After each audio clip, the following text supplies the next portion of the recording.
Hi అండి. అందరికీ నమస్తే. నా పేరు అజయ్. ఇది యూట్యూబ్‌లో నా ఫస్ట్ వీడియో. నేను ఒక ఫిట్‌నెస్ ట్రైనర్‌ని. నేను ఈ వీడియోలో నా బాడీ ట్రాన్స్‌ఫర్మేషన్ ఎలా చేశానో మీకు చెప్పబోతున్నాను. ఎగ్జాక్ట్‌లీ ఒక 1 ఇయర్ బ్యాక్ నాకు చిన్న యాక్సిడెంట్ వల్ల నా లెఫ్ట్ లెగ్‌లో ఏసీఎల్ లిగమెంట్ టేర్ అయింది. సో, అదయిన తర్వాత ఏమైందంటే నా బాడీలో చాలా చేంజెస్ వచ్చాయి. వర్కౌట్ కూడా చేయడం మానేశాను. సర్జరీ అయింది.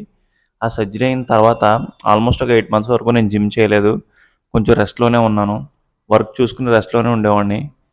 దానివల్ల ఏమైందంటే బాడీలో ఫ్యాట్ చాలా ఎక్కువగా పెరిగిపోయింది. నేను సర్జరీ అవ్వడానికి ముందు కూడా జిమ్ చేసేవాడిని. కానీ ఈ సర్జరీ అయిన తర్వాత ఆల్మోస్ట్ ఒక 8 మంత్స్ గ్యాప్ రావడం వల్ల బాడీలో ఫ్యాట్ చాలా ఎక్కువ పెరిగిపోయింది. సో, అప్పుడు నా లెగ్ లిగమెంట్ మొత్తం సెట్ అయ్యి, మొత్తం అంతా సెట్ అయిన తర్వాత మళ్ళీ జిమ్ చేయడం స్టార్ట్ చేద్దాం. నా బాడీ ట్రాన్స్‌ఫర్మేషన్ చేద్దాం అని చెప్పి నేను డిసైడ్ అయ్యి స్టార్ట్ చేయడానికి రెడీగా ఉన్నప్పుడు ఫోటోస్ ఇదిగో ఇలా ఉన్నానప్పుడు.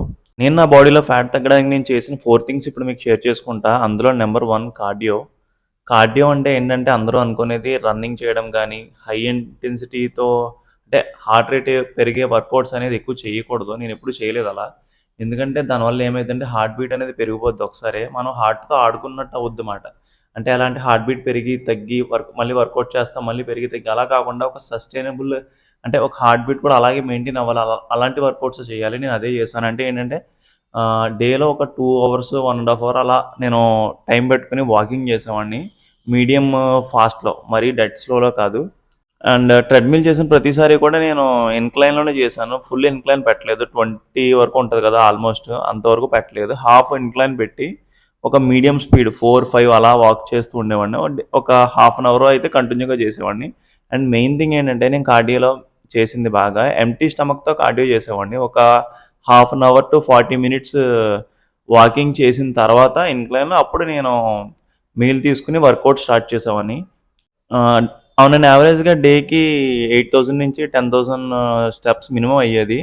లాస్ట్‌కొచ్చే కొలది ఇంక్రీజ్ చేశాను. వీక్‌కి వారం వారంకి ఒక 1000 స్టెప్స్ ఇంక్రీజ్ చేశాను. అంటే ఫస్ట్ డే 8,000 స్టెప్స్‌తో స్టార్ట్ చేసి సెకండ్ వీక్‌కొచ్చి నేను ఒక 1000 స్టెప్స్ ఇంక్రీజ్ చేశాను. అలా ఎవ్రీ వీక్ ఇంక్రీజ్ చేసుకుంటూ ఆల్మోస్ట్ ఒక 20,000 స్టెప్స్ పర్ డే వరకు నేను వెళ్ళాను.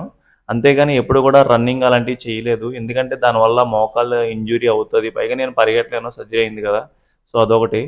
And heavy heart beat rise చేసే ఎక్సర్సైజ్ అంటే స్టెప్స్ ఎక్కి దిగడం, జంప్ చేయడం, అదే జంప్స్ వర్కౌట్స్ అదే బర్పీస్ లాంటివి గాని కూడా ఎక్కువ నేను ట్రైన్ చేయలేదు. ఓన్లీ వాకింగ్ కూడా చేశాను. నెంబర్ 2 వచ్చి డైట్ అండి. నేను పర్ఫెక్ట్‌గా డైట్ తీసుకున్నాను.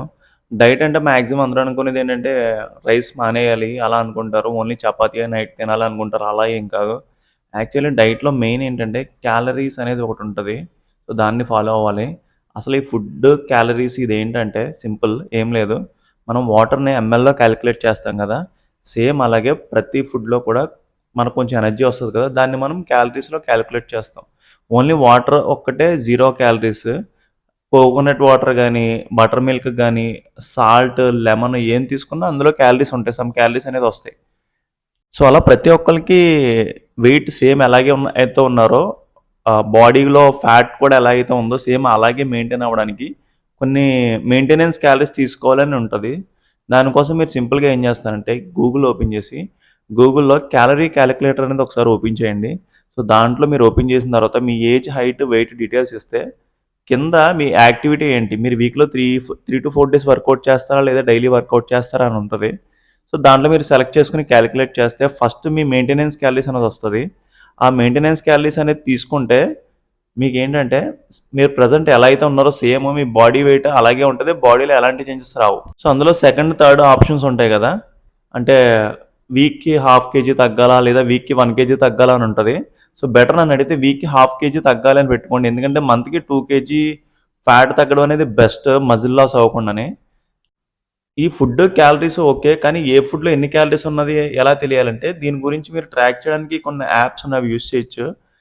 హెల్త్‌ఫై మీ అని ఒక యాప్ ఉంటది. అది యూజ్ చేయొచ్చు ట్రాకింగ్ కోసం.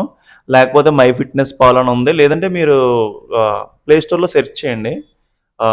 క్యాలరీ ట్రాకింగ్ యాప్స్ అంటే చాలా వస్తాయి. అందులో మీరు ఏదైనా చూజ్ చేసుకోవచ్చు. లేదా ఒక ఫుడ్‌లో ఎంత క్యాలరీస్ ఉన్నాయో మనకు తెలియాలంటే పర్ఫెక్ట్‌గా ఫస్ట్ దాని వెయిట్ తెలియాలి కదా! ఇప్పుడు రైస్ తీసుకుంటాం. ఎలా ఎలా కాలిక్యులేట్ చేస్తాం రైస్‌ని ఎంత తీసుకుంటున్నాం అనేది ఎలా కాలిక్యులేట్ చేస్తాం? మనం ఒక కప్పు తీసుకుంటున్నాం అని చెప్తాం. అది ఎన్ని గ్రామ్స్? ఆ కప్‌లో ఎంతుందో మనకు తెలియాలి కదా! సో, అది తెలియాలంటే ఫస్ట్ ఆ రైస్ క్వాంటిటీ, వెయిట్ ఎంతో మనకు తెలిస్తేనే కదా అందులో ఎన్ని క్యాలరీస్ వస్తుందో మనం తెలుసుకోగలం. సో, దాని గురించి ఫుడ్ వేయింగ్ స్కేల్ అని ఉంటది. అది తీసుకోవాలని నేను అది తీసుకొని ప్రతి ఫుడ్‌ని దాని మీద మెజర్ చేసుకొని, సో, 200 గ్రామ్స్ రైస్ అనుకోండి ఫర్ ఎగ్జాంపుల్. ఆ 200 గ్రామ్స్ రైస్‌లో ఎన్ని క్యాలరీస్ వస్తున్నాయి. పేపర్ మీద రాసుకుంటాను. సో, అలా నేను ఒక ఓన్‌గా డైట్ ప్లాన్ డిజైన్ చేసుకున్నాను. సో, దాంట్లోనే ఏంటంటే మనం ఇందాక క్యాలరీస్ గురించి మాట్లాడుకున్నాం కదా! మెయింటైన్ వెయిట్, వీక్‌కి హాఫ్ కేజీ తగ్గడం అలా పెట్టుకున్నాం కదా! ఆ క్యాలరీస్ ఎన్నైతే వచ్చాయో నేను తీసుకునే ఫుడ్ మొత్తం క్యాలిక్యులేట్ చేశా. ఒక పేపర్ పైన రాసా. అందులోంచి ఎన్ని క్యాలరీస్ వచ్చాయో రాసి 2 ఈక్వల్‌గా సరిపోతున్నాయో లేదో చూసుకునేవాడిని అంతే. కానీ గుర్తుపెట్టుకోండి, ప్రతి ఫుడ్‌లో కూడా క్యాలరీస్ ఉంటాయి. ఓన్లీ వాటర్‌లో తప్ప. మనం తీసుకునే క్యాలరీస్‌లో ప్రోటీన్ ఎంతుంది, ఫ్యాట్స్ ఎంతుంది, కార్బోహైడ్రేట్స్ ఎంతుందని తెలియాలంటే నేను హెల్త్‌ఫై మీ అనే యాప్ యూజ్ చేస్తాను. ఆ యాప్‌లో ట్రాకింగ్ ఫ్రీగా వస్తది కొంతమందికి పెయిడ్ వస్తది. ఒకవేళ పెయిడ్ వస్తే వేరే యాప్స్ కూడా మీరు యూజ్ చేయొచ్చు. అందులో ప్రోటీన్ ఎంతుంది, ఫ్యాట్స్ ఉంది, కార్బ్స్ ఎంతుందో మనకు తెలియాలంటే ఫస్ట్ మనం పెట్టుకున్న డైలీ టార్గెట్ పెట్టుకున్నాం కదా! దాంట్లో ఎంతొస్తుందో ప్రోటీన్ ఎంతొస్తుందో, ఫ్యాట్స్ ఎంతొస్తుందో, కార్బోహైడ్రేట్స్ ఎంతొస్తుందో మనకి క్లియర్‌గా ఆ యాప్‌లో వచ్చేస్తది. అది చూసి మీరు ట్రాక్ చేసుకోవచ్చు. మీరు తీసుకున్న డైట్‌లో గనక ప్రోటీన్ ఎక్కువుండి క్యాలరీస్ డెఫిసిట్‌లో ఉంటే గనక మీరు ఆటోమేటిక్‌గా మీ బాడీలో ఫ్యాట్ లాస్ అనేది స్టార్ట్ అవుద్ది. ఇందాక క్యాలరీస్ ఫ్యాట్ లాస్ వీక్‌కి హాఫ్ కేజీ తగ్గాలని పెట్టుకున్నాం గదా! అప్పుడు నంబర్ వస్తది కదా! మన మెయింటెనెన్స్ క్యాలరీస్‌కి ఒక నంబర్ వచ్చి వీక్‌కి హాఫ్ కేజీ తగ్గాలంటే ఒక నంబర్ వచ్చింది కదా! ఆ నంబర్‌లో తగ్గట్టుగా క్యాలరీస్ మనం తీసుకోవాలి. ఇక్కడ నేను ఏ ఫుడ్ తీసుకుంటే మీరు ఫ్యాట్ లాస్ అవుతారు, ఇది తింటే మీరు ఫ్యాట్ ఒక్కటే తగ్గుతది అని నేను ఏది చెప్పట్లేదు. జస్ట్ ఫుడ్‌లో ఎంత క్యాలరీస్ వస్తది, మీరు తీసుకోవాల్సిన క్యాలరీస్ నంబర్ ఫైండ్ ఔట్ చేయడం ఎలాగన్నది ఒకటే చెప్తున్నా. మీరు బిర్యానీ తినొచ్చు, అది కూడా క్యాలరీస్‌లో తినాలి. బ్రౌన్ రైసే తినొచ్చు, లేదా మీరు అనుకున్నట్టు రోటీయే తినొచ్చు. ఏదైనా తినొచ్చు. కానీ క్యాలరీస్‌లో ఉంటే గనక మీ బాడీలో ఫ్యాట్ అనేది తగ్గుతూ వస్తది. కానీ సిక్స్ ప్యాక్ చేయాలంటే మాత్రం బిర్యానీ, జంక్ ఫుడ్ లాంటివి అవాయిడ్ చేయడం బెస్ట్ నన్నడిగితే. ఈ ప్రాసెస్డ్ ఫుడ్స్ గానీ, కూల్ డ్రింక్స్, షుగర్స్ ఇలాంటివి ఉంటాయి గదా! సో, ఈ బేకరీ ఫుడ్స్ గానీ ఇవన్నీ అవాయిడ్ చేయడం బెస్ట్ నన్నడిగితే.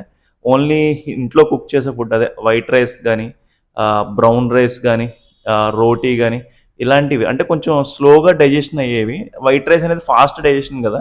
బనానా కూడా కొంచెం ఫాస్ట్ డైజెస్ట్ అవుద్ది. ఇలాంటివి తగ్గించుకొని కొంచెం స్లోగా అంటే ఫైబర్ ఎక్కువనేది స్లోగా డైజెస్ట్ అవుతాయి కదా! ఇలాంటివి తీసుకోవాలి.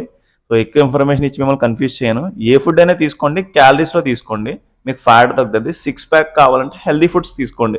అదే బ్రౌన్ రైస్, వైట్ రైస్ బదులు బ్రౌన్ రైస్, ఇడ్లీ బదులు ఓట్స్, నైట్ వచ్చి ఆ ఆయిల్ అదే ఆయిల్లెస్ చపాతీ బదులు పుల్కా లాంటివి ఇలాంటివి తీసుకోండి.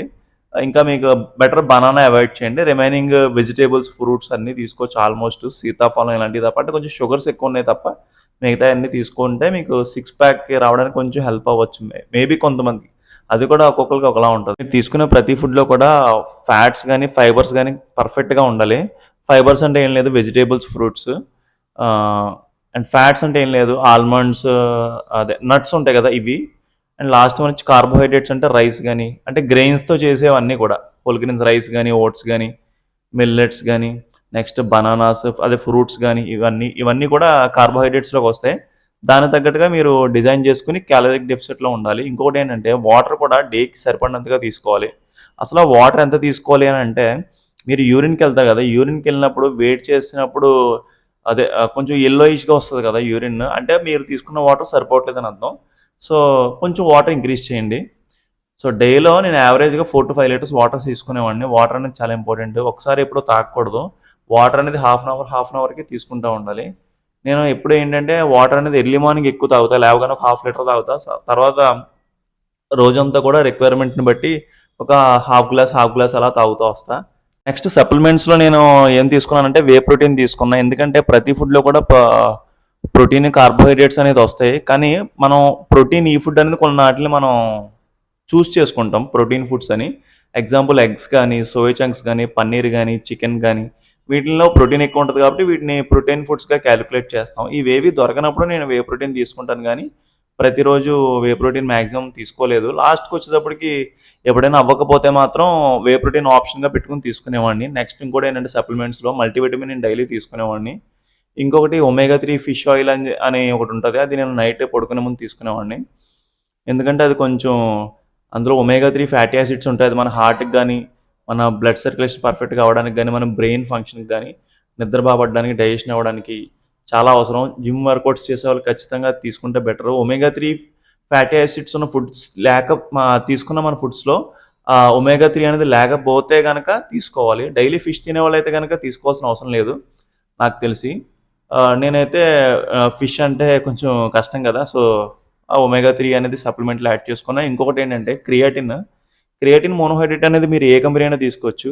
నేనైతే వెల్కోర్ యూజ్ చేశాను, ఆన్ యూజ్ చేశాను, ఇంకా మైక్రోనైజ్డ్ క్రియాటిన్ అని చెప్పి కొన్ని ఉంటాయి. అవి కూడా నేను యూజ్ చేశాను. ఇదే యూజ్ చేయాలని ఏం లేదు. మనకి ట్రస్ట్ ఏ కంపెనీ ఉంటే అది మీరు యూజ్ చేయొచ్చు. ఈ సప్లిమెంట్స్ వల్ల కిడ్నీలు పోతాయి, లేదంటే హెయిర్ ఫాల్ అవుద్ది అంటారు. అలాంటిది ఏమి ఉండదు. ఇవన్నీ న్యాచురల్ సప్లిమెంట్సే. ఫుడ్స్‌లో దొరికేవే ఇవన్నీని. కాకపోతే ఏంటంటే మనకి కావాల్సినంత సరిపోదు కాబట్టి ఫుడ్స్ నుంచి రావాలంటే చాలా ఎక్కువ ఫుడ్ తీసుకోవాల్సి వస్తది కాబట్టి మనం సప్లిమెంట్ రూపంలో యాడ్ చేసుకుంటాం. నెక్స్ట్ నంబర్ 3 వచ్చి strength training and abdominal workouts. So, నేను daily strength training on an యావరేజ్‌గా 90 మినిట్స్ అలా చేసేవాడిని. సింపుల్‌గా ప్రోగ్రెసివ్‌గా ఓవర్‌లోడ్ చేసుకుంటూ కొత్త కొత్త వేరియేషన్స్ యూట్యూబ్‌లో, ఇన్‌స్టాగ్రామ్‌లో చూస్తూ నేర్చుకోవడం కన్నా కొన్ని వేరియేషన్స్ సెలెక్ట్ చేసుకొని నేను డివైడ్ చేసుకొని స్ట్రెంత్ ట్రైనింగ్ చేసుకునేవాడిని. హోమ్ వర్కౌట్స్ కూడా చేయొచ్చు మీరు. ఇంట్లో కూడా పుషప్స్, స్క్వాట్స్ ఇలాంటివి కూడా చేయొచ్చు. మీరు కావాలంటే నా నెక్స్ట్ వీడియోస్‌లో నేను చెప్తాను. ఇంట్లో స్ట్రెంత్ ట్రైనింగ్ వర్కౌట్స్ ఎలా చేసుకోవాలని. రెసిస్టెన్స్ బ్యాండ్స్ అని ఉంటాయి కదా! దాంట్లతో కూడా మీరు ఇంట్లో వర్కౌట్స్ చేయొచ్చు. లేదా ఒక డంబుల్ పెయిర్ ఉంటే చాలు. ఎగ్జాంపుల్ 2.5 డంబుల్ 1 పెయిర్, 7.5 గాని, లేదా 5 కేజీస్ గాని, 7.5 గాని ఒక పెయిర్ ఉంటే సరిపోద్ది. సో, దాంతో మీరు స్ట్రెంత్ ట్రైనింగ్ చేసుకోవచ్చు. స్ట్రెంత్ ట్రైనింగ్ చేయడం వల్ల ఏమైద్దంటే తక్కువ టైంలో ఎక్కువ క్యాలరీస్ బర్న్ అవుతాయి. దాంతో పాటు మన హార్ట్ బీట్ కూడా ఎక్కువ రైజ్ అవ్వదు. కన్సిస్టెంట్‌గా ఉంటది. ఎక్కువ సేపు చేయగలం. మజిల్ కూడా బిల్డ్ అవుద్ది. ఎప్పుడైతే మజిల్ బిల్డ్ చేస్తూ మనం తీసుకున్న డైట్‌లో క్యాలరిక్ డెఫిసిట్ ఉండి ప్రోటీన్ ఎక్కువ ఉంటదో ఆటోమేటిక్‌గా ఫ్యాట్ అనేది బర్న్ అవుద్ది. అబ్డామినల్ దగ్గర ఉన్న ఫ్యాట్ తగ్గాలంటే ఈ వర్కౌట్ చేయాలి, సైడ్ ఫ్యాట్ తగ్గాలంటే ఆ వర్కౌట్ చేయాలి అని అనుకుంటారు. యాక్చువల్లీ ఆ వర్కౌట్ చేయడం వల్ల అక్కడ బ్లడ్ ఫ్లో అవుద్ది గానీ, అక్కడ మజిల్ బిల్డ్ అవుద్ది గానీ, ఫ్యాట్ అనేది బర్న్ అవ్వడం చాలా కష్టం. నన్నడిగితే ఈ డైట్ ఫాలో అవుతూ, ఈ స్ట్రెంత్ ట్రైనింగ్ చేస్తూ, అబ్డామినల్ వర్కౌట్స్ చేస్తూ కార్డియో చేస్తే గనక రిజల్ట్ వస్తది. సింపుల్.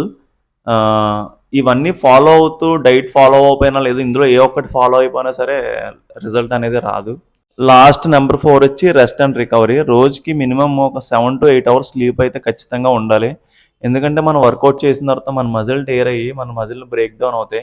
సో, వాటికి మనం తీసుకున్న ఫుడ్ రీచ్ అవ్వాలంటే రెస్ట్‌లోనే జరుగుతది. మజిల్ బిల్డ్ అవ్వడం కూడా రెస్ట్‌లోనే అవుతది. చాలామంది ఏం చేస్తారంటే వర్కౌట్ వల్లే బాడీలో ఫ్యాట్ బర్న్ అవుద్దనుకుని కొట్టేస్తూ ఉంటారు. ఏది పడితే అది వర్కౌట్. అలా చేయొద్దు. ఏది ఎంతవరకు చేయాలో అలాగే చేయాలి. ఓకే. అంతేగాని ఓవర్ ట్రైన్ కూడా మీరు చేయొద్దు.